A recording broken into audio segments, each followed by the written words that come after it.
Joining us now, as she does each and every week, to talk about another subject in mental health is Carrie Krawiec, a therapist at the Birmingham Maple Clinic. Carrie, thank you so much for being with us. Good morning. Thank you for having me. Yeah, glad to have you on as we are moving out of the school year for our kids and into the summer season. It's an exciting time of the year for them because they're no longer in school. They don't have to have all their regular school day work and then homework after that. But it's also a really important time of the year for their development, particularly when it comes to their social development. So in terms of that, let's just start at the most basic level. How important is the summer season for continued development of a child's social base when they're not in school? I think for some children in particular, school can be a lot of effort and a lot of structure. And what the summer offers is an opportunity for freedom, exploration, play. Children, especially our youngest children, learn so much through play and their own free time and creativity. And we don't really have even boredom. And we don't really have a lot of boredom in our current school schedule, sports schedule, like our normal routine. So summer offers the opportunity to really do some kid-directed fun.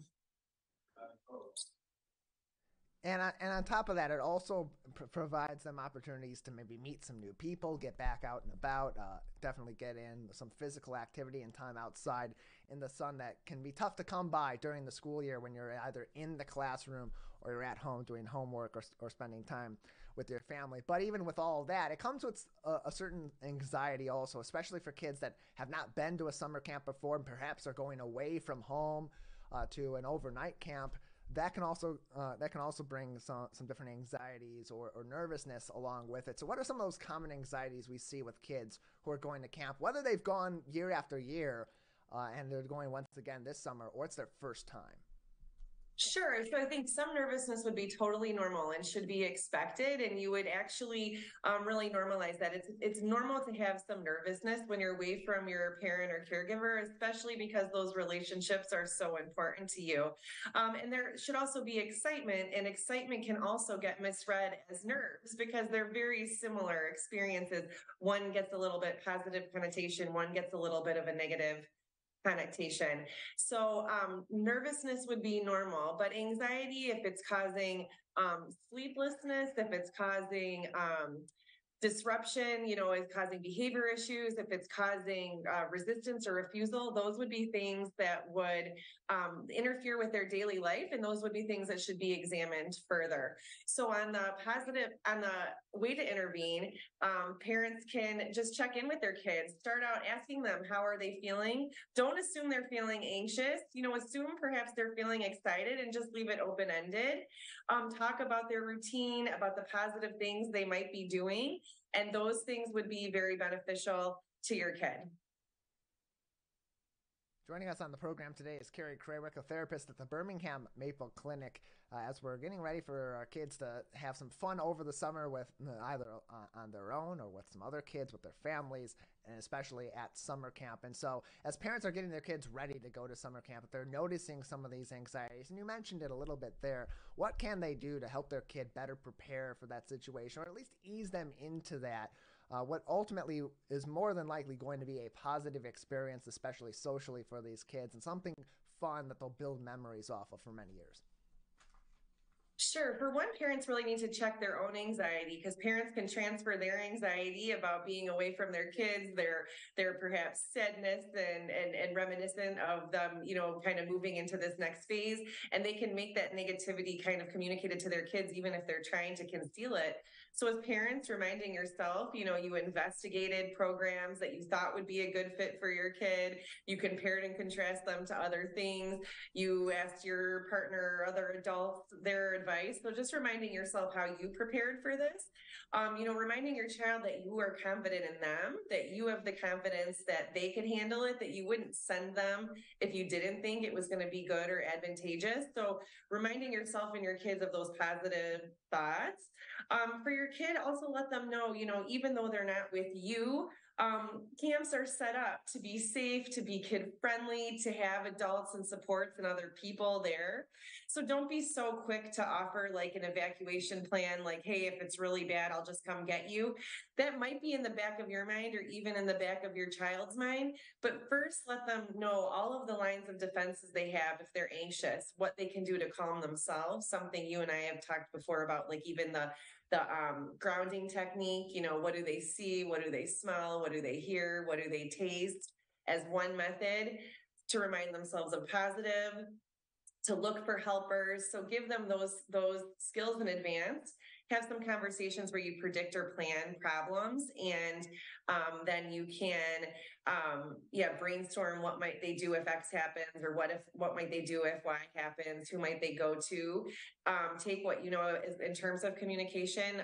You might not offer any kind of email or texting or phone, know what the rules of the camp are, but if there can be some kind of routine communication, set a couple ideas of, maybe on the third day and the fifth day of camp, I'll try to make a call or something so that they can expect that from you. But mostly just, like reassure them that as you as the parent picked this for them because you had a sense that it would be beneficial and positive, you wouldn't do or send them somewhere that was unsafe or unkind to them.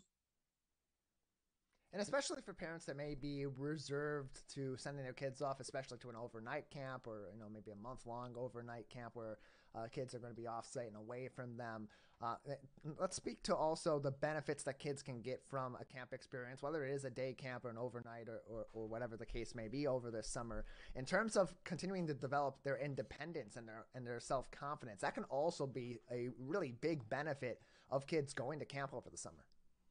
Absolutely. So, right, like we said, we would expect our kids, when they're away from their caregivers to feel a little bit of anxiety. But as you move towards adulthood, the best case scenario is that a person feels both comfortable with their family and comfortable away from their family. So I always say, like, balancing the we and the me. Being able to do both is a sign of a healthy adulthood, and camp is one of the initial ways that can start to be exercised, whether it's a date, like you said, a week-long day camp or a week-long sleepaway camp, or even those longer camps.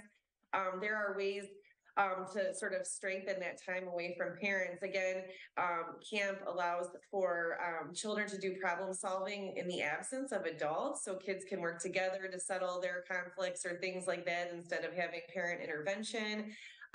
That they get to explore and try things they've never done. Certainly time outdoors, exercise, less screen time. I mean, the things we've talked about so many ways. I mean, camp really would offer time to do that, disconnection from social media, disconnection from news media. It gives kids such an opportunity to really restore those values that we know are good for kids and human beings anyways. Carrie Krawiec is a licensed marriage and family therapist at the Birmingham Maple Clinic and joins us each and every week for a discussion on mental health topics. You can find all of those on civiccentertv.com/megacast and find more information and ways to get in contact with Carrie and the team at the Birmingham Maple Clinic on their website at birminghammaple.com. Carrie, one other added benefit of a summer camp experience is that kids are stepping outside of their comfort zones, outside of their home communities, and away from maybe those familiar faces they're seeing each and every day during the school year, especially in a post-pandemic, so to speak, world where these kids have been around each other or seeing each other's faces every single day over Zoom or in their communities. How much of a benefit can they take from getting into those social situations with people that are from different communities, from different walks of life, that camp often brings into their lives? I think it's awesome. I mean, so much insight and awareness, and like you said, just knowledge. I think sometimes we do live in bubbles, and especially when it comes to things that plague so many of our children nowadays is social comparison. Is that when you start to think, like, oh, this is normal, or everybody has a cell phone, so I must have one too, or everybody this or everybody that. When you start meeting people from other cities and other walks of life and other, that kind of diversity, you can really challenge some of those thoughts. Not everybody must dress wearing the same brands or do their behaviors the same. That that there is uniqueness and difference. And I think especially the camps that offer opportunity, if you have kind of a niche that, you know, really speaks to you, if it's horseback riding or drawing or something, is that you connect with a group of kids that may be very different, but in a certain way they're the same. And it just broadens your world beyond just the kids you're around, you know, 24/7 in your regular school life, where you may feel like a bit of an outsider. In that group you feel really connected, and that's such a positive experience to know that it's out there and it exists and it's there for you to return to maybe every year for college or some other time in your life. Yeah, exploring their interests, meeting some new people, and seeing the world from a different perspective than maybe they see every day, and perhaps that, as you said, helps them explore some new interests, or at the very, or maybe even helps them explore some of the anxieties they may have in their school environment or in their everyday life in their hometown. That's something really important that does often come from summer camp experiences. Carrie, before we let you go, anything else that parents or even kids should consider before they head to summer camp this summer? I think, like I said before, just starting with positive talking. If you do feel like your kid is very anxious, just start with sort of a gradual plan, maybe a one night sleepover somewhere, maybe a visit to a camp like place, watching some camp like movies, you know, doing some things to sort of introduce it slowly over time, but working up to the goal. If a goal is a positive sleepaway camp experience, kind of have that be the goal you're working towards.